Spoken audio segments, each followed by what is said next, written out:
Good morning. I'm Michelle Ubin, President of Sachs Media Group. Thank you for joining today's press event. Before we begin, I'd like to let everyone know that you can submit questions using the Q&A feature in Zoom at the bottom of your screen. You can enter questions at any time during the news conference, and then at the end, I will read those questions to the panelists and they will be available to answer. 2 years ago, our firm worked with former House Speakers Alan Benz and Will Weatherford to create Rebuild 850 as a messaging vehicle to keep attention on the needs of a region that was so severely devastated by Hurricane Michael. Now, as we come to the 2-year anniversary of this historic storm, we are convening this event to make sure that everyone knows the work is not over. Joining us this morning, in addition to speakers Alan Benz and Will Weatherford, are State Senator Bill Montford, Ashbrook Environmental CEO Brittany Perkins Castillo, former FEMA Administrator Craig Fugate, and Volunteer Florida CEO Clay Ingram. Now to share opening remarks is Speaker Benz. Well, good morning. I'm happy to be here today. I hope everyone's doing well. It's been 2 years since Hurricane Michael struck our part of the world over here. And it's been a tough 2 years. In addition to Hurricane Michael, as everyone knows, this year we had the pandemic. And I can tell you, it is very frustrating to be driving around and you see a restaurant that just finally got opened in March of this year, and then they had to shut down because they couldn't accept customers. Now, I understand that, we get that, but the folks in this part of the world, from Bay County to the east, we've taken it pretty hard, but we're also a pretty durable group of folks in this area here. And many have built back. Others are still fighting with their insurance companies, although that's gotten a lot better, I will tell you that.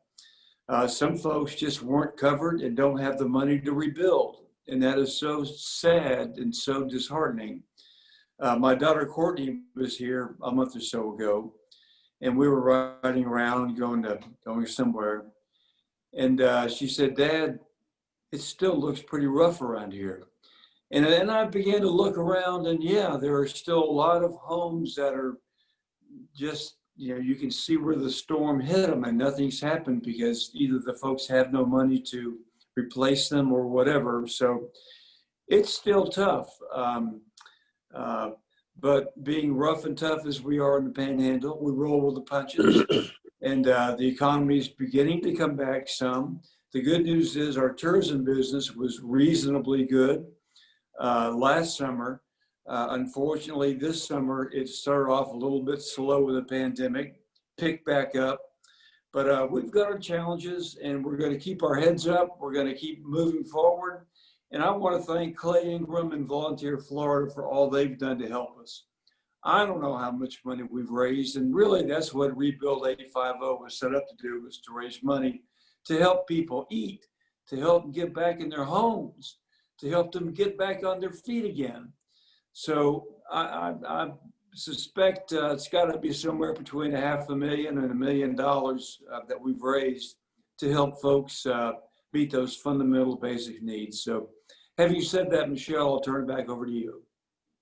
Thank you, Speaker Benz. Next, we'll hear from Senator Bill Montford. Thank you, Michelle, and thank all of you for joining us this morning. And a special thanks to Speakers Benz and Weatherford for taking time to head up this effort along with Sachs Communication. We have to keep focused on this part of Florida. But let me, if I may, just for a second, go back to the day before the hurricane hit.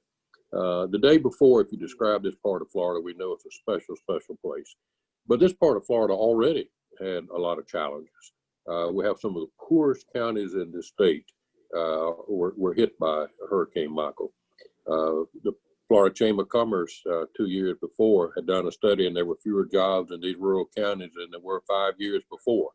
So these rural areas were already hit hard, including Bay County. And so if you take a snapshot before the hurricane, we were in trouble, if you will. And then when Hurricane Michael came, of course, it just made it even worse. And what happened, in addition to the thousands and thousands of homes and families that were disrupted, schools were destroyed, hospitals were destroyed. If you go back and look at it, and we don't need to forget that this was a hurricane, a Category 5, but when it came through, and not only that, it remained a devastating storm all the way up through this area of Florida. The good news is that yes, there are signs of progress. Out of any catastrophe like this, you look for the shining lights, if you will, and those shining lights came from the citizens of Florida and who stepped up and helped the people in North Florida, and they're still doing it. But what we have to remember, that even though our citizens in this area are strong and they're hardworking, and there have been some signs of progress bouncing back. But as Speaker Ben said, COVID came, and some of these same people were hit the hardest with that. So Michael was terrible, the COVID is terrible, the people are on the heels, but they're working and they're working hard. So our appeal is to, let's not forget that, and let's make sure that we continue to help this part of Florida. Again, it's so nice to be able to go back and see the progress we've made in 2 years, especially outpouring of help from our government, from our state government, local governments, everyday citizens. But there's still a lot of work to be done. There's still help to be needed. So I encourage you to help us spread the word that even though it's been 2 years, we still have a lot of work ahead of us. And we all need to be able to continue to keep that in the forefront. And let's remember, we still need the help. Thank you. Thank you, Senator. Next, we'll hear from Ashbrook Environmental CEO Brittany Perkins Castillo. Good morning. Thank you, Michelle. Ashbrook partners with communities across the United States after major disaster events. And I can tell you that the impact from Hurricane Michael was as devastating as any we've seen. So much so that in 7 jurisdictions after Hurricane Michael, our company removed more debris than we did in 70 jurisdictions after Hurricane Irma. I think what's even more telling is that in Bay County alone, after Hurricane Michael, more debris was removed than in the hardest hit county in Mississippi after Hurricane Katrina. That's a tremendous amount of volume of material. And while the national media maybe hasn't given Hurricane Michael the attention it deserves, I can tell you that the people in the Panhandle, the government, the local elected officials, their response and their commitment to recovery has been unmatched to anything we've seen. Our partners in Bay and Gulf counties and the cities, the county and city managers, the general services directors, the county and city administrators have been committed to this recovery. Ashbrook's commitment when we come in after a major event is that local economic recovery is parallel to the debris removal and the physical recovery. And we're proud that we've been able to partner with many local businesses, with many members of the community and employment, that we've been able to reach out to the school districts, to your voc and tech schools, to be able to show them the career opportunities that exist in the post-disaster environment. We're proud of those partnerships, and we're proud that 2 years later, we're still in your community working on special environmental projects, special debris removal projects, and our commitment continues to work and partner with the community. As such, I'm really proud to say that we were able to partner with Gulf County's Child Advocacy Center, which serves over 7,000 members of the community. And Speaker Bentz's leadership on that project, his company and his team under GAC, Ashbrook was able to commit $750,000 to that ongoing rebuild of that center. And that's a physical manifestation of the resiliency and the long-term recovery of the community. And as such, I'll reiterate, the debris removal challenges in Michael were significant. There was major land and water-based removal efforts that were needed, much of the water base occurring in environmentally sensitive areas. And so I reiterate that the challenges after Michael were tremendous. The recovery continues, and we are proud to continue being a part of those efforts. Thank you so much, Brittany. Next, we'll hear from former FEMA Administrator Craig Fugate. Craig. Well, good morning, everyone. Put Michael in context, there's only been 3 Category 5 hurricanes that have ever hit the state of Florida. The 1935 Labor Day hurricane, which destroyed much of the Middle Keys.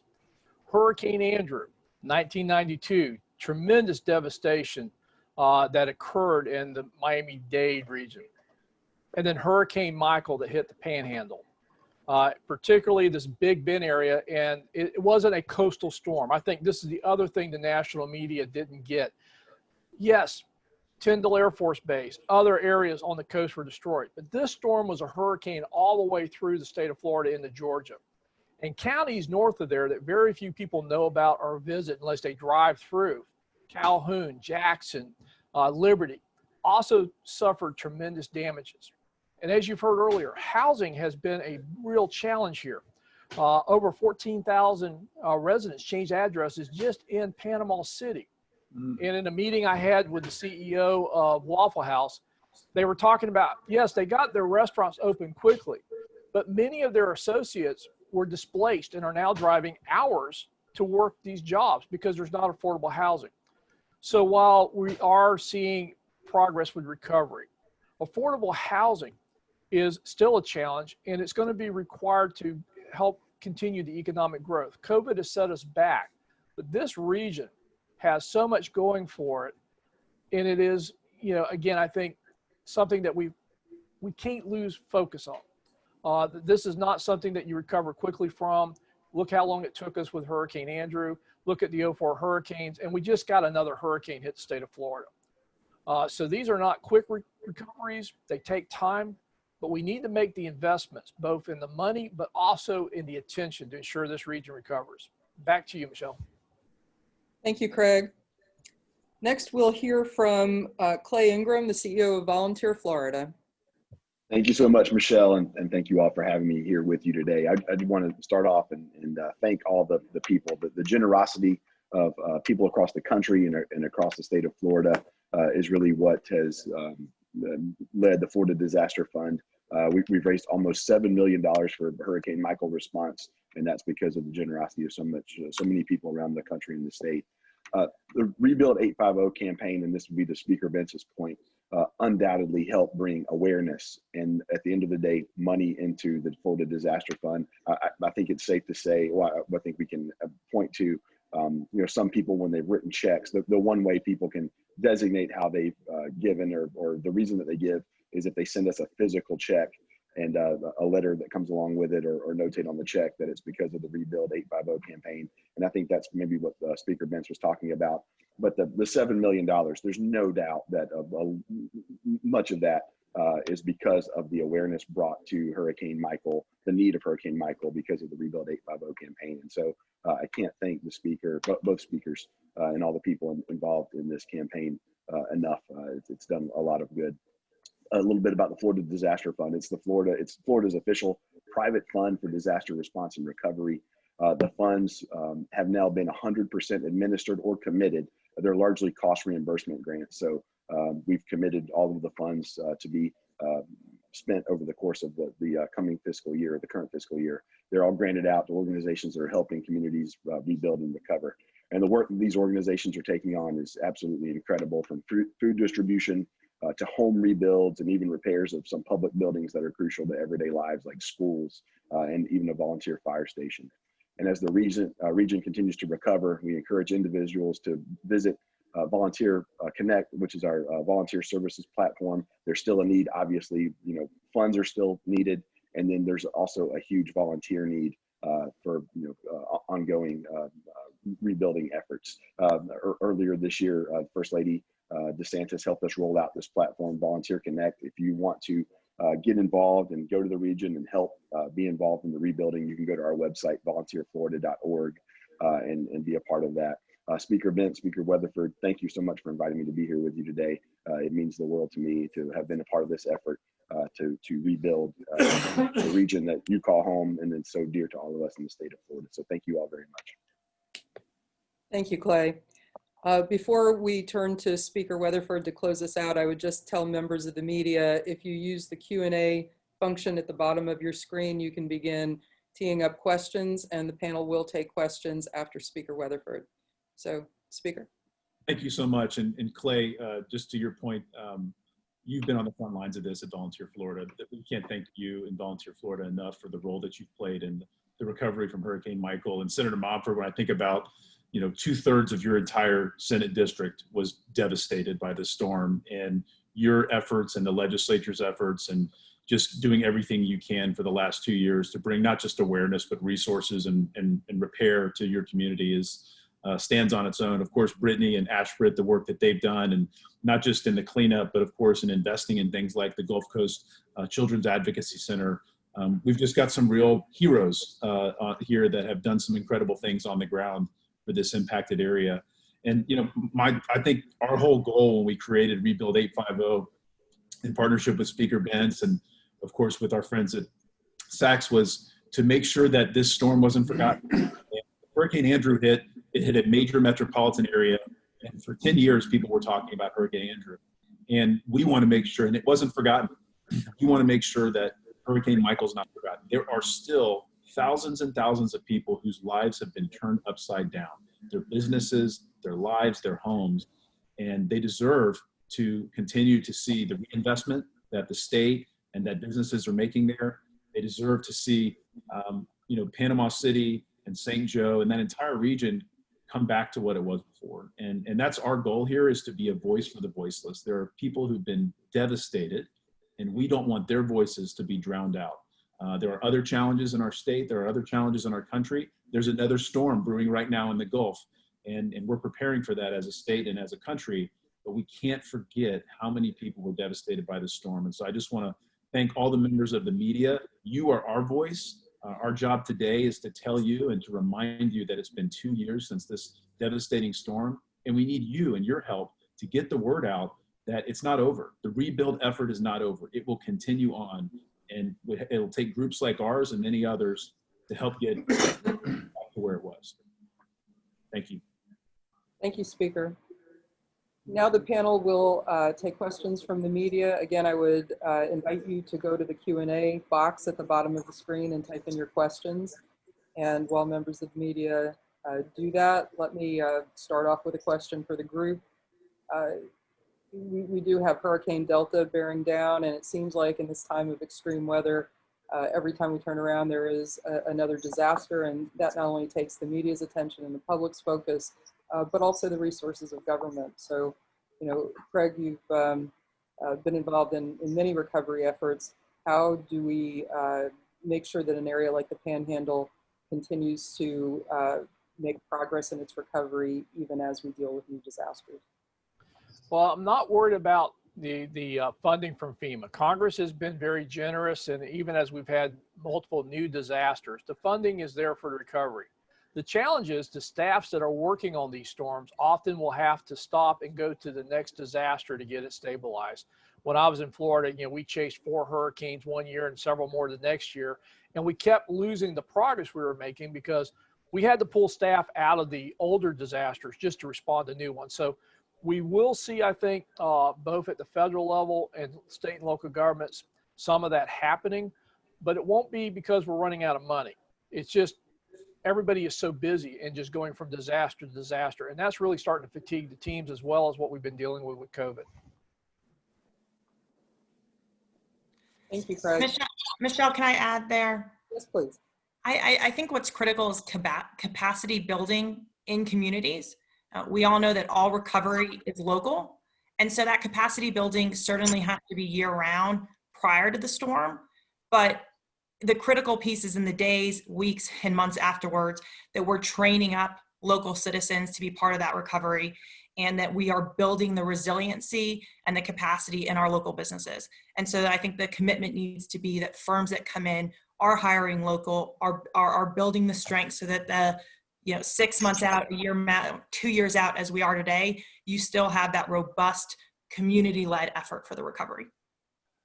Thank you. We have a question.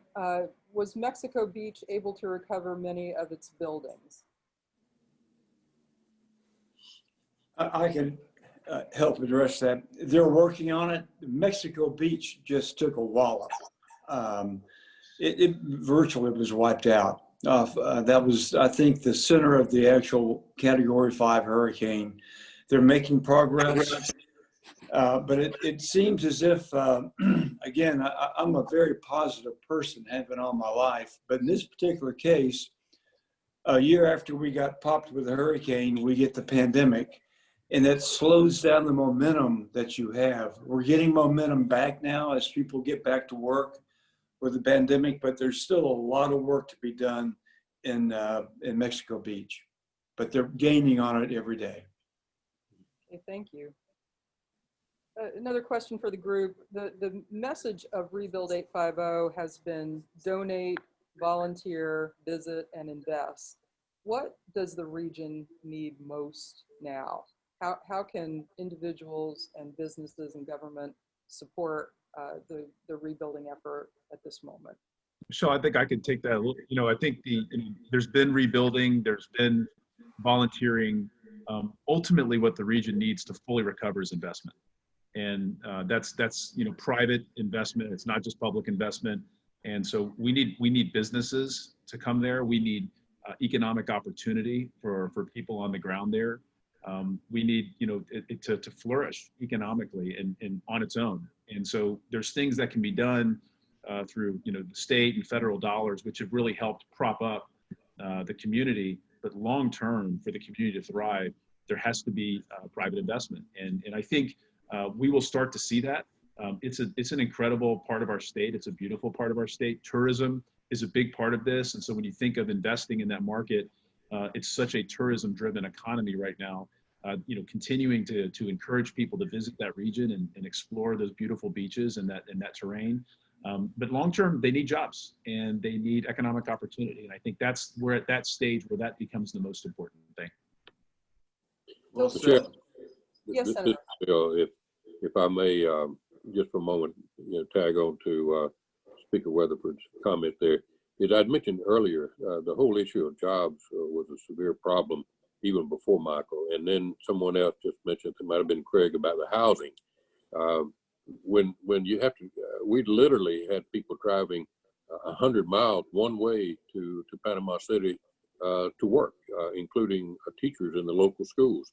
And so if you look at the need for housing, the jobs, Will is absolutely right. We've got to have private investment in this area as well. Government, in my opinion, state government has stepped up exceptionally well.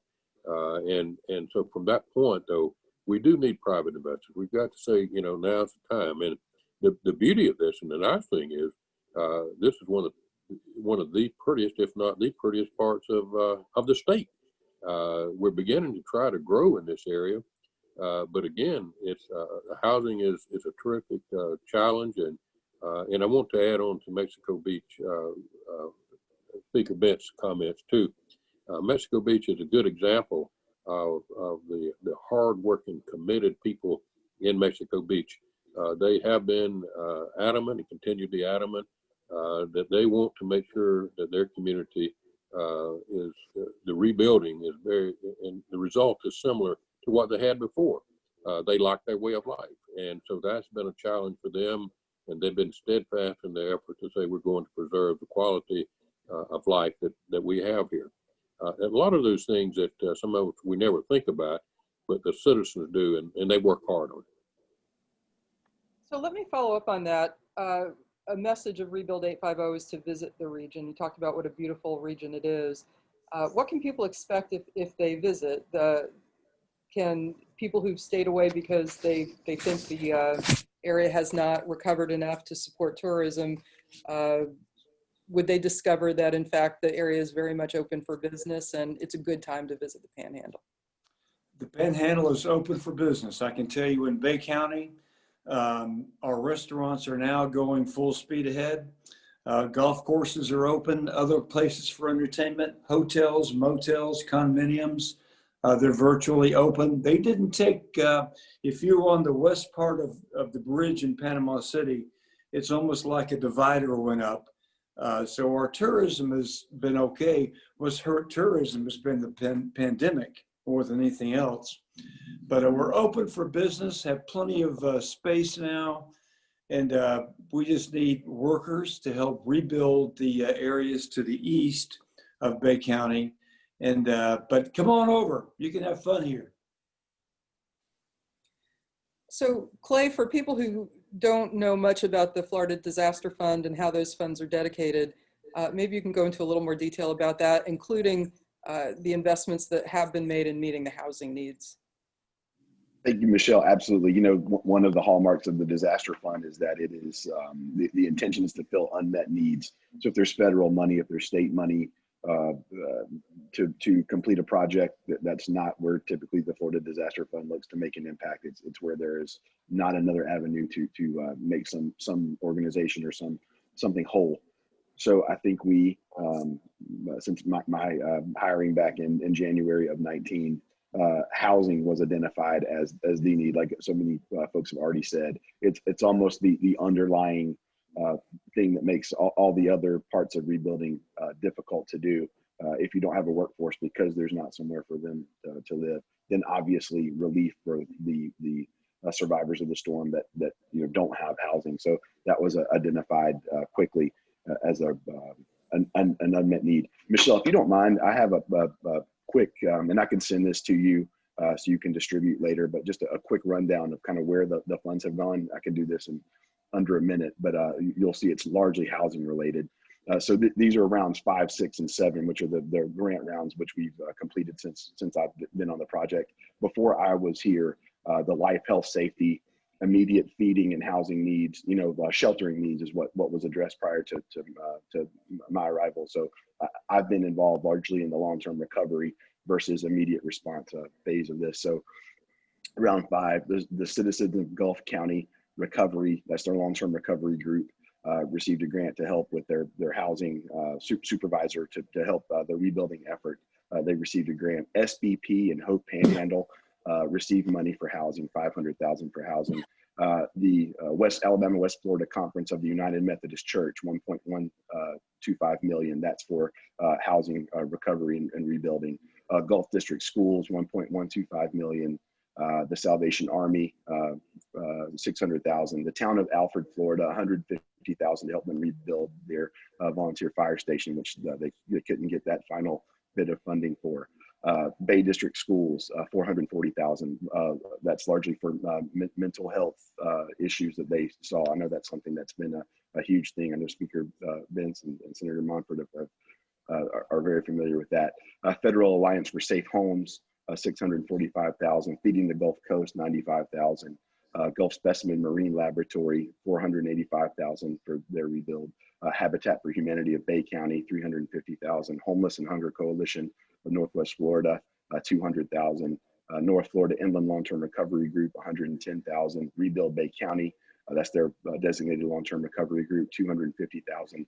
And then Sleep in Heavenly Peace, which rebuilds or builds beds for children that don't have beds and bed frames in their homes, $120,000.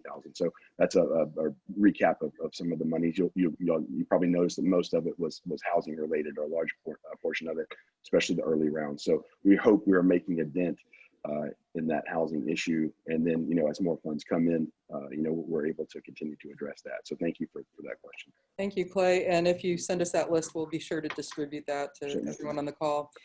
Brittany, you talked about the massive extent of debris removal that was necessary because of this storm. And to rebuild, you really need to clear out the debris first.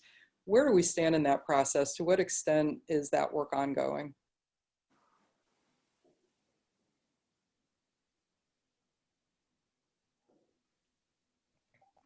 Hi, you can hear Michelle.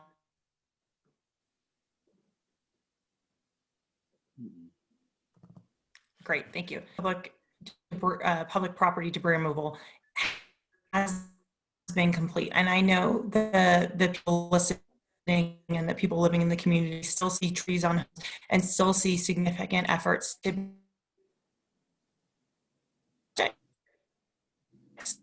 But what I can tell the people on this call and tell the community is that the commitment to the counties to continue the work. And so as the projects come available as fund.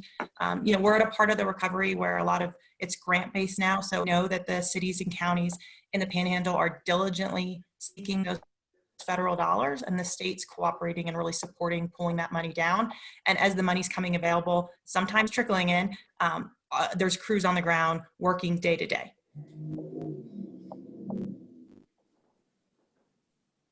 Just a few more questions and we will wrap this up. Senator Montford, this might be a good question for you. We know that the agriculture industry, the timber industry took a big hit with Hurricane Michael. To what extent are those resources coming back? Thank you. Thank you, Michelle. And it's a very good question. And let me remind people that outside of Bay County, the rural areas, the largest employer in these rural areas are school districts and prisons. I have 9 prisons in my Senate district. And then the third is agriculture, which a sizable portion that is timber, the timber industry. And what happened, and we have to remember that a lot of people had their retirement income based on a small part of the property would be in timber. And what happened was when Michael came through, it devastated the timber industry, and there's still timber on the ground. And the problem is, quite frankly, is that the cost of clearing and prepping and replanting is tremendous. The cost of that, and not only that, it's going to take 15 or 20 years to get part of that investment back. So it was a double-edged sword. But the good thing is our state has stepped up, and we've got state grants, and now we've got federal grants to be able to help offset the loss of the timber, as well as participate in the cost of replanting and reforestation. But it was a tremendous loss. Unlike row crops, timber takes a long time to produce a return on your investment. But the whole ag industry was hit exceptionally hard. You had some of the year before, cotton crop was low. Then they virtually lost all of the row crops for that year. And then, so if you look at it, it's a tremendous investment from the ag industry that is hard to recoup from that. But they're slowly coming back. But again, it's going to take quite some time. You can't bounce back in a year or two from that kind of damage. And Michelle, I would also add that our legislative delegation has done a great job from over here. Senator Montford, Senator Gaynor, Representative Trumbull, Representative Drake, all of the Representative Schoaf, all of them have done a great job of coming together. Forget about your party, forget about your affiliation. Let's get this, let's just fix it. And the second thing that you'll notice if you drive through our area, and Senator, I know you're very acutely aware of it, are trees that are halfway blown down. We call them leaners. I'm sure you call them the same thing, Bill, in your area. And they're ugly, and they take a long time, and they're very expensive to remove, because not only do you have to remove the tree, you've got to get the root out. And that's a very expensive process and a very long process. So as you drive down Highway 231, 77, or I-10, at casual observation, you say, wow, it still looks pretty rough. It's going to take a while to get that back. Right, Senator? Yes. Well, thank you. No, go ahead, Senator. Well, the speaker, described it very, very well. The cost of clearing and prepping land ranges anywhere from $1,500 to $4,000 an acre today, and so who has that kind of money to invest in it? And that's why this particular storm hit a particular part of Florida that's unusual in terms of the rebounding of this area. So the whole purpose of this news conference is to remind people we're not out of the woods yet, and this area continues, and it needs to be focused on and helped. Thank you. Michelle, let me add one thing to give some context here that I think is important. You know, as you're driving by in the communities and you see some of these leaners, you see some of these trees, you need to distinguish between public property, excuse me, and private property. And something really impactful from Hurricane Michael that's been discussed on the call is how many people left the area, how many people were forced to leave the area. And when the people leave, their private property still remains behind. So a lot of the process that's still ongoing with the debris removal is working through rights of entry, accessing that private property. And so I think it's really important that people remember the challenge that when people are forced to leave their homes for safety, for economic reasons following a disaster event, in the wake lies a lot of those legal and technical issues that need to be worked through. Thank you for that. Craig, to close us out, Saturday will be the 2-year anniversary at about the same time Hurricane Delta is supposed to strike the Gulf Coast. All right. You know, what are the lessons learned from Hurricane Michael, and what do we do going forward to recover fully? It's that balance, as the speaker Vince talks about, is rebuilding back the community's character, but doing it in a way that is improving it. You know, there's this tendency to build back fast. I get that, but particularly for new construction, we need to build it for the risk we face. We've seen how building codes have changed the outcome of hurricanes, where people don't lose their homes. They may get damaged, but they're not forced out. And it does increase costs, but if we build that requirement in, we use HUD dollars and other things to help people that can't afford that, but we cannot build back the way it was. We'll end up getting destroyed again. We need to figure out how to build back better and how to use our federal dollars to help folks that can't afford that, to make sure they're not left behind, and that we don't create what I call the resiliency divide. Those that can afford to rebuild better, build back to the higher standards, and those that can't oftentimes end back in the same situation that the next hurricane will impact. We saw this with Sarah, hit the same area basically that Ivan hit. But look at how much different the building codes made in that storm versus what Ivan did. Well, thank you. And I want to thank all of our panelists this morning. We know the Panhandle region is going to suffer some trauma this weekend, just remembering what they went through 2 years ago. And I hope everybody on the call and all who read the media reports will keep the Panhandle foremost in their thoughts. Thank you very much to everyone.